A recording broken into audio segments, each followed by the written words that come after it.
All right, we're diving straight into one of the most fascinating parts of the Old Testament today, the very last prophecies. We're going to see how a nation that was basically in ruins was given this incredible vision that, well, would go on to change everything. So I want you to just picture this for a second. You've been in exile for decades, and you finally get to come home. Your first job? Rebuild the temple, the very heart of your nation. But as you're putting the last touches on it, there's no big party. Instead, there's this crushing feeling of disappointment. This new temple, it's nothing compared to the glorious one that was destroyed. That was the vibe in Jerusalem. It felt like a total failure.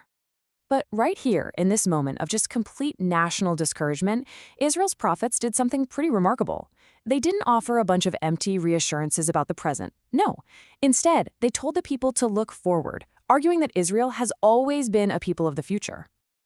I mean, think about it. The nation is weak. It's surrounded by enemies. The hope you'd expect, the logical hope, would be for some powerful, conquering king to ride in and save the day. But the prophets, they started painting a picture of a very, very different kind of leader, someone unlike any king the world had ever seen. And this is where the story starts to get really interesting. The very first clues about this new leader didn't point to power or conquest at all. They pointed to something kind of baffling: profound humility. Yeah. This was not going to be your typical war story. Now you have to get this contrast. Kings ride war horses. They command powerful chariots. But the prophet Zechariah says he sees a king coming to Jerusalem who is lowly and riding upon an ass.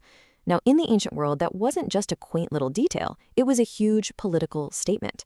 A donkey was the animal of peace, of everyday life. It was the polar opposite of a war horse. This king was coming to bring peace, not to wage war.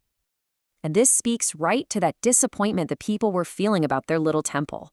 The prophet Haggai comes along and promises that this very house would be filled with a glory far greater than Solomon's legendary temple. But he wasn't talking about a glory of gold and stone.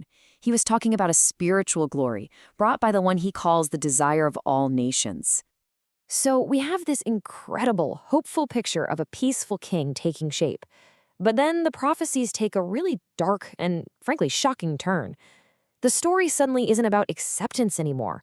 It's about violent rejection and suffering. Zechariah gives us this stunning, almost cinematic scene. God sends a divine shepherd to take care of his flock, the people of Israel. But the flock, they turn on him. And so the shepherd asks them to name his price, to put a value on what he's worth to them. And this is their answer: 30 pieces of silver. Now, that number, 30 pieces of silver, it is so crucial. It's not random at all. Our source for this, William Hanna Thomson, points out that 30 pieces of silver was the exact legal compensation for a foreign slave who was gored by an ox. It was literally the lowest price you could put on a human life. It was a calculated, deep insult, the price of total contempt. And this is where that theme of rejection leads to actual violence. The prophecy talks about a day of great mourning for the whole nation.